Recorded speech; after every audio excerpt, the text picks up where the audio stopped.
Welcome back to day 7 of MCQ series. Topic Arya నాగరికత.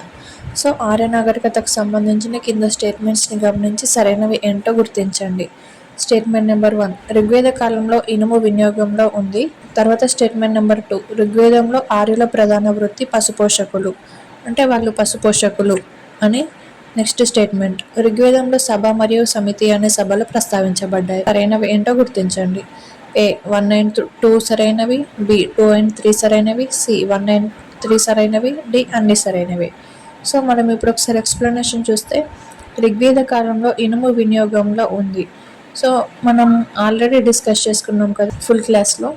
అసలు ఋగ్వేదంలో ఇనుము అంటే వారికి తెలియదు. మలివేద కాలంలో ఇనుము యుగం అనేది స్టార్ట్ అయింది. సో ఋగ్వేద కాలంలో ఇనుము అంటే వారికి తెలియదు కాబట్టి ఇది రాంగ్ ఆన్సర్ అవుతుంది. మలివేద కాలంలో ఇనుము స్టార్ట్ అయింది. ఈ ఋగ్వేదం యొక్క ప్రధాన వృత్తి పశుపోషకులు. సో ఋగ్వేదం యొక్క ప్రధాన వృత్తి పశుపోషణ, ఇది కరెక్టే. తర్వాత మలివేద కాలంలో ప్రధాన వృత్తి వ్యవసాయం అవుతుంది. ఎందుకంటే ఋగ్వేద కాలంలో ఆర్యులు సింధు ప్రాంతంలో నివసించారు కాబట్టి వారికి సరైన సదుపాయాలు లేక వాళ్ళ ప్రధాన వృత్తి పశుపోషణ అయింది.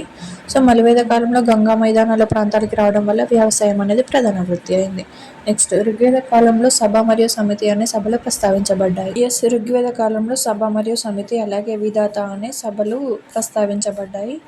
సో 2 అండ్ 3 అనేది సరైనవి అవుతుంది. ఫస్ట్ అనేది రాంగ్ కాబట్టి 2 అండ్ 3, బి అనేది right answer. Thank you for watching. Do subscribe our channel for more updates.